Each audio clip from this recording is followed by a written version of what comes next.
Hello everyone and welcome to C programming language tutorial software पे programming के लिए। पिछले वीडियो लेक्चर में हम लोग बात कर रहे थे एरेस के ऊपर। हम लोग ने देखा कि single dimensional array, two dimensional arrays क्या होते हैं।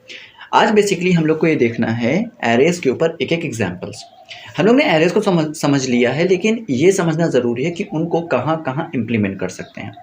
तो चलिए बिना किसी देरी के हम लोग एक एक एग्जाम्पल देख लेंगे, फिर उससे हम लोग को एक आइडिया लग जाएगा कि हम लोग किस किस तरीके से एरेस को यूज़ कर सकते हैं। ठीक है, तो चलिए मैं पहला प्रोग्राम कुछ ऐसा बनाता हूँ। लेट्स से मैं मानता हूँ कि यूज़र से मैं 10 नंबर्स इंटर करवाऊँगा।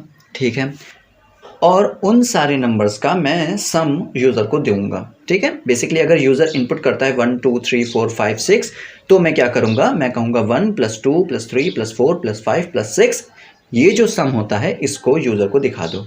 ठीक है, तो ऐसा कुछ प्रोग्राम बनाऊँगा। ठीक है, अब देखिए एरेस से बनाना है तो मैं पहले एक एरे बना लेता हूँ, एक एरे डिक्लेयर कर लेता हूँ, let's say ARR of size 10। ठीक है, अब एरे है तो आपको पता है लूप लगेगा। ठीक है, लूप लगेगा तो लूप का हैंडलिंग वेरिएबल लगेगा, और हम लोग को सम देना है तो बेसिकली एक सम का वेरिएबल लगेगा, और इसको मैंने इनिशियलाइज कर दिया 0 से। इसका रीज़न अभी आपको पता चल जाएगा जब मैं कोड आगे करूँगा।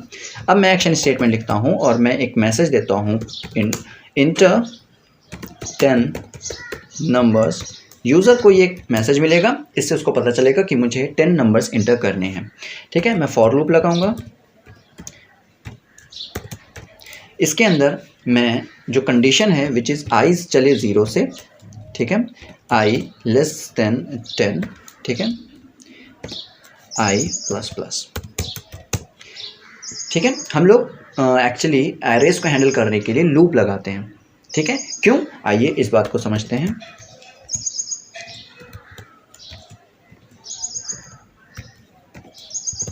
देखिए जब i की वैल्यू होगी 0, ठीक है, तो इस स्कैनफ में जो भी यूज़र करेगा इनपुट, वो क्या होगा, वो एरे के 0th इंडेक्स पे, मतलब कि फर्स्ट मेमोरी सेक्शन पर चला जाएगा।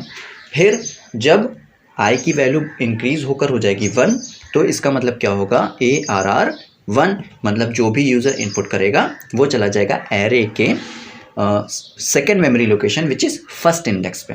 ठीक है, 0th इंडेक्स, फर्स्ट इंडेक्स। ठीक है, फिर i की वैल्यू जब बढ़कर हो जाएगी 2, तो जो भी यूज़र इनपुट करेगा वो थर्ड मेमोरी लोकेशन पे, मेमोरी सेक्शन में चला जाएगा एरे की, which is nothing but third memory location and second index. Okay, तो ऐसे कुछ हम लोग लूप से एरेस को हैंडल कर लेते हैं। ठीक है, hope this is clear to you. अब मैं क्या करूँगा, मैं कुछ ऐसा लॉजिक लिखूँगा, जो भी वैल्यू इसके अंदर आएगी, मतलब ये यहाँ से वैल्यू एरे में चली गई है 10। ठीक है, अब मुझे इन सब का करना है सम। ठीक है, तो मुझे क्या करना पड़ेगा, मुझे एक एक वैल्यू एरे से निकालनी पड़ेगी और उनका सम करना पड़ेगा। क्यों, क्योंकि मैं एरे के ऊपर डायरेक्टली कोई एक्शन थोड़ी ना परफॉर्म करवा सकता हूँ। मैं एरे से एक एक वैल्यू निकालता रहूँगा और उसका सम करवाता रहूँगा। ठीक है, चलिए इस बात को समझते हैं। मैं फिर से एक लूप लगाता हूँ जो कि चलेगा 0 से 10 तक। ठीक है, अब इसमें मैं क्या लिखता हूँ, आप देखिए सम। ठीक है, बेसिकली जो सम आएगा वो मैं सम वेरिएबल में रखूँगा। ठीक है, देखिए मैं यहाँ लिखता हूँ सम प्लस ARR i। ठीक है, इस बात को समझिए, मैंने यहाँ पे भी सम लिखा हुआ है, मैंने यहाँ पे भी सम लिखा हुआ है। आप इस बात को सिंपल वे में ये समझिए कि यहाँ पर जो मैं यूज़ कर रहा हूँ, मतलब ये असाइनमेंट ऑपरेटर के लेफ़्ट साइड में। ठीक है, असाइनमेंट ऑपरेटर के लेफ़्ट साइड में जब मैं सम लिख रहा हूँ, तो इसका मतलब ये है कि मैं उस वेरिएबल का रेफरेंस दे रहा हूँ, उस वेरिएबल का नाम यूज़ कर रहा हूँ। ठीक है, जिसमें ये यहाँ पर जो भी कुछ लिखा होगा, ये सब इवैल्यूएट होके कहाँ जाएगा, उस वेरिएबल का नाम लिख रहा हूँ। ठीक है, अगर यही सेम चीज़ मैं यहाँ पर यूज़ कर रहा हूँ, तो इसका मतलब ये कि मैं उसमें रखी हुई वैल्यू को यूज़ कर रहा हूँ। ठीक है, असाइनमेंट ऑपरेटर के राइट साइड में अगर कोई चीज़ लिखी है तो बेसिकली वो उसकी वैल्यू होगी। अगर कोई चीज़ लेफ़्ट साइड में लिखी है तो बेसिकली उसका मेमोरी रेफरेंस होगा, उस वेरिएबल का नाम होगा। ठीक है, तो यहाँ पर क्या है, सम में चला जाए क्या, जो है सम मीन्स सम क्या है, आप देखिए सम है यहाँ पर 0, ठीक है। अच्छा, 0 से इनिशियलाइज करने का फ़ायदा क्या मिला, देखिए मैंने अपने इरर्स के चैप्टर में आपको एक्सप्लेन किया था कि अगर हम लोग कोई भी वैल्यू को किसी भी वेरिएबल को इनिशियलाइज नहीं करते हैं तो उसमें गार्बेज वैल्यू होती है एज ऑब्वियस, ठीक है। अब हम लोग अगर मान लीजिए यहाँ पर अगर इसको इनिशियलाइज ना करते तो इसमें कोई गार्बेज वैल्यू होती, और गार्बेज वैल्यू में हम लोग एरे की जो भी इंडेक्सेस पर रखी हुई वैल्यू होती वो ऐड करते तो हम लोग को एक गार्बेज वैल्यू ही मिलती। तो इस वजह से पहले से ही हम लोगों ने इसको इनिशियलाइज कर दिया, ठीक है। ये बात समझ में आई। फिर हम लोग ने लिखा सम, ओके, सम में चला जाए जो भी हो सम में, ठीक है, ऑलरेडी जो पहले से प्रेजेंट है वो, प्लस ARR ऑफ आई। अब इस बात को समझिए, जब आई 0 है तो यहाँ पर बात हो रही है बेसिकली, मैंने क्या कहा था कि राइट साइड में असाइनमेंट ऑपरेटर के जो कुछ लिखा होता है, वेरिएबल का नाम लिखा हो चाहे कांस्टेंट का नाम लिखा हो, ठीक है, वो बेसिकली उसकी वैल्यू को यूज़ करता है। तो यहाँ पर क्या होगा, ARR आई की वैल्यू है 0, मतलब ये कि एरे के 0 इंडेक्स पर जो कुछ लिखा है वो यहाँ पर रखो और उसको प्लस करो किसके साथ, सम में रखी हुई वैल्यू के साथ। सम में क्या है 0, और मान लीजिए कि एरे में हम लोग ने इंटर करवाई है 1 2 3 4, तो यहाँ पर 1 होगा और यहाँ पर होगा 0। 1 प्लस 0 कितना होता है 1, और सम में क्या चला जाएगा 1। अब 1 की वैल्यू सम की वैल्यू हो गई होगी 1, ठीक है। फिर से ये लूप चलेगा और आई की वैल्यू बढ़कर हो जाएगी 1, ठीक है। तो अब यहाँ पर एरे के फर्स्ट इंडेक्स मीन्स जो 0th इंडेक्स था उसके बाद जो वैल्यू रखी होगी वो प्लस सम में जो वैल्यू रखी है विच इज़ 1 ऐड होगी, तो 1 प्लस 2, मान लेते हैं कि हम लोग ने 1 2 3 4 ऐसे कुछ इंटर करवाया, तो 1 प्लस 2 3 हो जाता है, 3 सम में चला गया, फिर लूप चलेगा तो 3 प्लस जो एरे के नेक्स्ट इंडेक्स पे रखा होगा विच इज़ मान लेते हैं 3, ठीक है। तो 3 प्लस 3 6 चला गया, फिर आई की वैल्यू बढ़ेगी, तो ऐसे ऐड होते चले जाएंगे सम के थ्रू, ठीक है। ऐसा हम लोग का क्या हो जाएगा, इससे हम लोग का एरे के अंदर जितने भी नंबर्स हैं, जितने भी डिजिट्स हैं, उन सब का सम होता चला जाएगा। एक एक डिजिट निकालता जाऊंगा मैं, उससे उसे सम में ऐड करता जाऊंगा, ठीक है। आई होप कि आपको समझ में आएगा, बहुत सिंपल लॉजिक है, ठीक है। अब क्या करना है, अब मुझे सिंपल इस सम की वैल्यू को प्रिंट कर देना है, ठीक है। तो कुछ नहीं करना, मुझे लिखना है printf the sum of array is, okay, मैं इसको ऐसे लिखता हूँ, the sum of entered numbers is %d, okay. और इसके बाद सम वेरिएबल की वैल्यू, ठीक है। होप दिस इज क्लियर कि ये कैसा आएगा। तो इसको सेव करा और इसको किया कंपाइल एंड रन, तो जैसा हम लोग ने सोचा है अगर वैसा रन होता है तो समझ लेंगे कि हम लोग का प्रोग्राम सही वर्क कर रहा है। तो चलिए देखते हैं, ओके। तो ये हम लोग का आउटपुट आ चुका है और ये कह रहा है इंटर 10 नंबर्स, जैसा कि हम लोग ने सोचा था, ठीक है। तो चलिए मैं एंटर करता हूँ 1 2 3 4 5 6 7 8 9 एंड 10, ठीक है। देखिए मैं इसको ऐड करके देखता हूँ, 1 + 2 3 3 + 3 6 6 + 4 10 5 एंड 55, ओके। इसका सम होगा 55, ओके। मैंने इंटर करने के बाद ये देखिए, the sum of entered numbers is 55, मतलब जो हम लोग ने सोचा था वैसे एरे वर्क कर रहा है, ठीक है। तो देखिए कितना आसान है एरेज को यूज़ करना, कि हम लोग जो भी यूज़र नंबर इनपुट करता है हम लोग एक्चुअली उसका सम भी रिटर्न करवा सकते हैं। ऐसे बहुत ढेर सारे प्रोग्राम्स हम लोग एरेज के थ्रू बना सकते हैं, ठीक है। तो चलिए बात करते हैं 2 डायमेंशनल एरेज के ऊपर, ठीक है। 2 डायमेंशनल एरेज के ऊपर हम लोग को एक एग्जाम्पल समझना है, ठीक है। तो एग्जाम्पल कुछ ऐसा होना चाहिए जो हम लोग के रियल लाइफ से भी रिलेट करे, ठीक है। आई होप कि आप सब ने मैट्रिक्स पढ़ी होंगी अपने 10th में या इंटर क्लास में, इंटरमीडिएट में, ठीक है। और उसका कुछ हिस्सा, कुछ एडवांस लेवल हम लोग के बैचलर्स में भी होता है, मैट्रिक्स में, मैथ्स में, ठीक है। तो मैथ्स में बेसिकली हम लोग मैट्रिक्स सॉल्व करते हैं। तो मैट्रिक्स का एडिशन कैसे होता है, ठीक है। आइए इसको हम लोग थोड़ा सा ग्राफिकल से समझ लेते हैं। ये एग्जाम्पल पहले समझ लेते हैं कि हम लोग कैसे करेंगे, उनके लिए जो मैट्रिक्स के बारे में नहीं जानते। देखिए मैट्रिक्स क्या होती है, ये एक बेसिकली टेबल होती है, ठीक है, जिसमें कुछ एलिमेंट्स रखे होते हैं, ठीक है। इसमें कुछ रोज होती हैं, कुछ कॉलम्स होते हैं, ओके। देखिए एडिशन कैसे होता है दो मैट्रिक्स का। पहले ये देखिए, जो इसका फर्स्ट इंडेक्स पे इसको कहें कि इसके जो फर्स्ट जो एलिमेंट है वो सेकेंड मैट्रिक्स के फर्स्ट एलिमेंट से ऐड होता है और रिजल्टेंट मैट्रिक्स के फर्स्ट एलिमेंट पे चला जाता है, ठीक है, फर्स्ट लोकेशन पे। फिर इसका सेकेंड वाला जो एक वैल्यू होती है वो सेकेंड मैट्रिक्स के सेकेंड एलिमेंट से होती है ऐड, और वो रिजल्टेंट के सेकेंड प्लेस पर चली जाती है। फिर इसका ये जो थर्ड प्लेस पे वैल्यू होती है ये इसके थर्ड प्लेस से होती है ऐड, और ये इसके थर्ड प्लेस पर चली जाती है। तो ऐसा ही इसके साथ होता है, ये यहाँ ऐड होके यहाँ चला जाता है, ठीक है। देखिए, 4 + 4 10, 5 + 6 11, 6 8 14, 7 6 13, कुछ ऐसे ऐड होती होती चली जाती हैं रिजल्टेंट मैट्रिक्स में, ठीक है।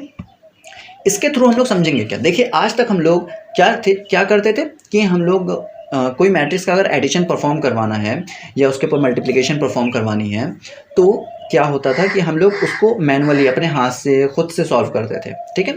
लेकिन अब कैसा होगा कि अगर हम लोग उसको एक प्रोग्राम में कन्वर्ट कर दें, ठीक है।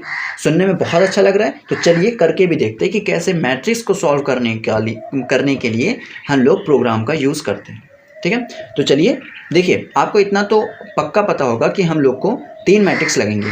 क्यों? इन दोनों का एडिशन जो होगा, इन लोग का रिजल्टेंट जो होगा इन दोनों मैट्रिक्स का, वो भी एक मैट्रिक्स आ रही है। तो हम लोग को कुछ नहीं, हम लोग को 3 2 डायमेंशनल एरेज चाहिए, ठीक है, ठीक है। तो मैं इसको डिक्लेयर कर लेता हूँ, लेट्स से और 3 × 3 के, ठीक है, 3 × 3 के। इसी को हम लोग अपना एग्जाम्पल मान लेते हैं और इसी को इम्प्लीमेंट करने की कोशिश करते हैं, ठीक है। देखिए, इसमें 3 रोज हैं और 3 कॉलम्स हैं, ओके। तो मैं 3 रोज 3 कॉलम्स की 3 मैट्रिक्स कर लेता हूँ डिक्लेयर, लेट्स से M2 3, 3, ठीक है, और एक M3 रिजल्टेंट मैट्रिक्स, ठीक है, 3, 3। अब आपको पता है ये 2 डायमेंशनल एरे हैं तीनों, ठीक है। तो इनको हैंडल करने के लिए लूप लगेंगे, 2 लूप लगेंगे, तो हम लोग को 2 लूप हैंडलिंग वेरिएबल लगेंगे। तो हम लोग उनको डिक्लेयर कर लेते हैं। एज ऑब्वियस IJ ही हमेशा होते हैं, ठीक है। तो हम लोग अपना पहला बेसिक कोड लिखना शुरू करते हैं फर्स्ट मैट्रिक्स में कुछ इनपुट करवाने के लिए, ठीक है। हम लोग लिखते हैं inter elements of first matrix, okay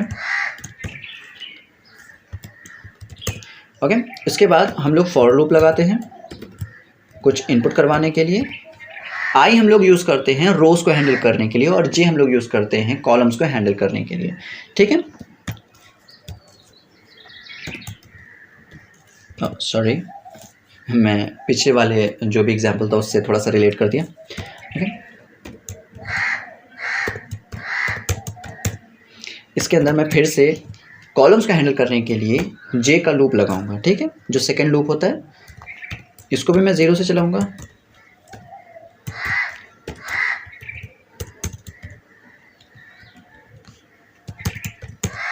okay. अब इसके अंदर मैं स्कैनफ लिखूंगा %d, जो भी यूज़र इनपुट करे वो कहाँ चला जाए, मैट्रिक्स 1 के अंदर, ठीक है। Simple is that, okay. ये सेम लॉजिक यूज़ होगा सेकेंड मैट्रिक्स के लिए भी, ठीक है।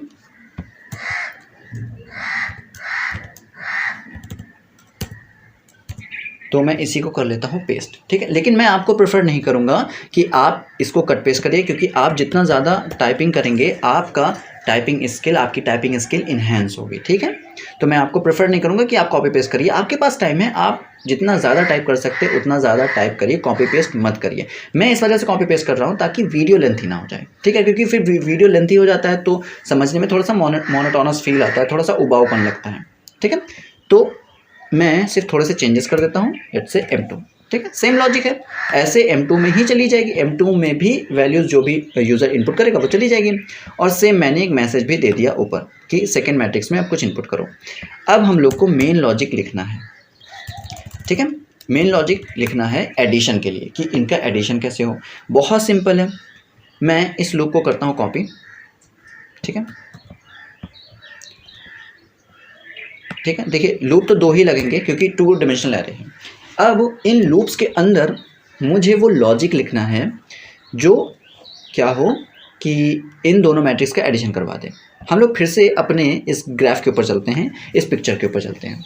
देखिए, फर्स्ट रो फर्स्ट कॉलम का इंडेक्स ऐड होता है, ठीक है, इसके फर्स्ट रो फर्स्ट कॉलम के इंडेक्स से और फर्स्ट रो फर्स्ट कॉलम के इंडेक्स पर चला जाता है। ऐसे ही फर्स्ट रो सेकेंड कॉलम से ये एलिमेंट उठता है और ये सेकेंड मैट्रिक्स के फर्स्ट रो सेकेंड कॉलम से होता है ऐड और यहाँ पर फर्स्ट रो सेकेंड कॉलम पर चला जाता है। ऐसा ही इसके साथ होता है, first row third column plus इसका फर्स्ट रो थर्ड कॉलम और ये ऐड होके इसके फर्स्ट रो थर्ड कॉलम पर चला गया। और ऐसा ही इन सब के साथ हो रहा है। तो हम लोग का लॉजिक क्या बनेगा, ठीक है, आइए समझते हैं। देखिए,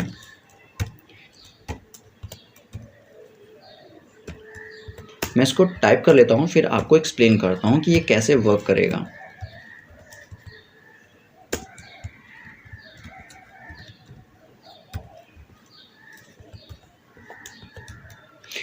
ठीक है, देखिए, जब i 0 है और j 0 है, i 0 है, लूप अंदर आया, फिर इसको नया लूप मिला j 0, ठीक है, j 0 से चला और ये जाएगा 0 1 2, ठीक है। मतलब देखिए, आप इसमें समझिए, ये 0 इंडेक्स, ठीक है, 1 इंडेक्स, थर्ड इंडेक्स, ठीक है। तो अगर हम लोग इसको ऐसे समझें कि 0 0 0 1 0 2, मतलब ये 0, एक्चुअली हम लोग अगर इसको ऐसे समझें कि 0th मतलब ये first row first column, okay. तो हम लोग के जो एरे होता है वो इंडेक्सिंग शुरू करता है 0 से, ठीक है। और ये हम लोग अपने पिछले वीडियो लेक्चर में समझा हुआ भी है। मैं आपको एक और एग्जांपल के थ्रू समझाता हूँ, ठीक है। ये देखिए, जो हम लोग का पिछला एग्जांपल था, ये फर्स्ट रो फर्स्ट कॉलम मतलब 0 0, फिर 0 1, ठीक है, फिर 0 2, ठीक है। तो ऐसे हम लोग की जो 2 डायमेंशनल एरे है कुछ ऐसे वर्क करता है, जो हम लोग ने पिछले वीडियो में समझा हुआ था। तो अगर आपने 2 डायमेंशनल एरे की वर्किंग नहीं समझी हुई है तो आप ये एग्जाम्पल आसानी से नहीं समझ पाएंगे, ठीक है। तो मेरी सलाह यही है कि आप पिछला वीडियो देखिए जिसमें मैंने 2 डायमेंशनल एरेज की बात करी है, ठीक है। उसके बाद आपको ये समझना आसान हो जाएगा, ओके। चलिए इसको एक्सप्लेन करने की कोशिश करता हूँ मैं। फर्स्ट मैट्रिक्स के 0,0 इंडेक्स पर जो रखा है वो ऐड करो सेकेंड मैट्रिक्स के 0,0 इंडेक्स पर जो रखा है, उन दोनों को ऐड कर कर इस रिजल्टेंट मैट्रिक्स के 0,0 पोर्शन पे इंडेक्स पर पहुंचा दो, ठीक है। फिर j बढ़कर हो जाएगा 1, ठीक है, क्योंकि i तो 0 चलेगा ही और j 0 से बढ़कर हो जाएगा 1। तो इसका मतलब होगा कि फर्स्ट रो सेकेंड कॉलम, मतलब ये 0 1 इंडेक्स पर जो कुछ रखा है फर्स्ट मैट्रिक्स के उसको ऐड करो सेकेंड मैट्रिक्स के 0 1 इंडेक्स पर जो रखा है और इनको ऐड करके इस रिजल्टेंट मैट्रिक्स के 0 1 इंडेक्स पर पहुंचा दो। और ऐसे ही फिर जो नेक्स्ट वैल्यू होगी उसके लिए दोनों ऐड होंगे, फिर इसके रिजल्टेंट मैट्रिक्स के उसी सेक्शन पर चले जाएंगे, ठीक है। बहुत सिंपल लॉजिक है, ठीक है। तो इस बात को हम लोग ने, आई होप कि आपको ये चीज़ समझ में आई होगी। अगर कोई दिक्कत जाती है तो आप उसको पूछ भी सकते हैं, कमेंट्स के थ्रू पूछ सकते हैं, ठीक है। या आपको और एक्सप्लेनेशन चाहिए तो मैं इसको और भी एक्सप्लेन कर दूंगा, ओके। अब मैं क्या करता हूँ, मैं इस मैट्रिक्स को प्रिंट करवाने की कोशिश करता हूँ, ठीक है, क्योंकि जो भी एडिशन परफॉर्म होनी थी वो इस सेक्शन तक हो चुकी होगी, ठीक है। और जो भी रिजल्टेंट मैट्रिक्स होगी उसमें इन दोनों का सम आ चुका होगा, एक एक एलिमेंट ऐड करते करते इसमें आ गया होगा इसका सम, ठीक है। अब मैं क्या करता हूँ, इसको प्रिंट करवा देता हूँ, ठीक है। मैं इसी को कॉपी करता हूँ और इसी को पेस्ट कर देता हूँ, ठीक है। पर ये लॉजिक नहीं, क्योंकि ये लॉजिक तो हो चुका है। अब मैं इसमें प्रिंट स्टेटमेंट लिखता हूँ, ठीक है, printf %d। मुझे इसकी एक एक वैल्यू को प्रिंट करवाना है, ठीक है। मैं क्या करूँगा, m3 i, j, ठीक है, सिंपल। लेकिन यहाँ पर आपको पता है कि पिछले वीडियो में हम लोग ने डिस्कस किया था कि जब एक कॉलम इसका चल जाएगा, मतलब ये कि हम लोग ने क्या कहा था कि j जो है वो कॉलम को हैंडल कर रहा है, j वाला लूप जो है, इनर लूप जो है वो कॉलम्स को हैंडल कर रहा है। तो जब एक रो के सारे कॉलम भर जाए, तो जब सेकेंड रो की बारी आए तो एक लाइन चेंज हो जाए, इससे क्या होगा कि हम लोग को मैट्रिक्स का फील मिलेगा। ठीक है, क्यों मिलेगा ये हम लोग ने पिछले वीडियो लेक्चर में डिस्कस किया हुआ है। ठीक है, तो हम लोग को क्या करना है, बस \n यूज़ करना है, जिससे लाइन हो जाएगी चेंज एक रो के सारे कॉलम्स फिल होने के बाद। ठीक है, तो जब एक रो के सारे कॉलम्स हो जाएंगे फिल, तो जब दूसरी रो की बारी आएगी तब तक एक लाइन चेंज हो जाएगी, वरना क्या होगा, ये सारा सम एक सिंगल लाइन में प्रिंट होगा। ठीक है, तो उससे हम लोग को मैट्रिक्स की फील नहीं आएगी, जो हम लोग नहीं चाहते। ठीक है, तो चलिए सिंपल इज दैट कि अब इसको सेव करते हैं, कॉपी सॉरी इसको करते हैं रन। ओके, यहाँ पर कोलोन लगा दिया मैंने। ठीक है, ओके, मैंने सब कॉपी पेस्ट किया हुआ था, तो वही सेम दिक्कत आ गई सब में।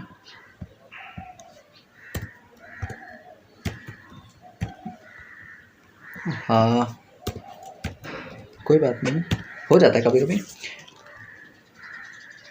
ये चल गया। ठीक है, अब मैं फर्स्ट मैट्रिक्स के कुछ एलिमेंट्स इसमें इंटर करता हूँ। Let's say 1 2 3 4 5 6 7 8 9। ठीक है, अब ये मुझसे कह रहा है कि सेकेंड मैट्रिक्स के एलिमेंट्स को इंटर करो। मैं सेम एलिमेंट्स को इंटर कर देता हूँ, 1 2 3 4 5 6 7 8 9। अब मैं जैसे इंटर करूँगा तो एक मैट्रिक्स आएगी, इन दोनों मैट्रिक्स के जो भी एलिमेंट्स हैं उनका एडिशन बनकर। इंटर करूँ? ठीक है, चलिए मैं करता हूँ। ये देखिए, ओ यहाँ पर मैं शायद स्पेस देना भूल गया। यस, यहाँ पर मैं स्पेस देना भूल गया। ठीक है, तभी सब एक साथ स्टिक होके आ गई एक के बाद एक। ठीक है, मैं फिर से इंटर करता हूँ, 1 2 3 4 5 6 7 8 9 1 2 3।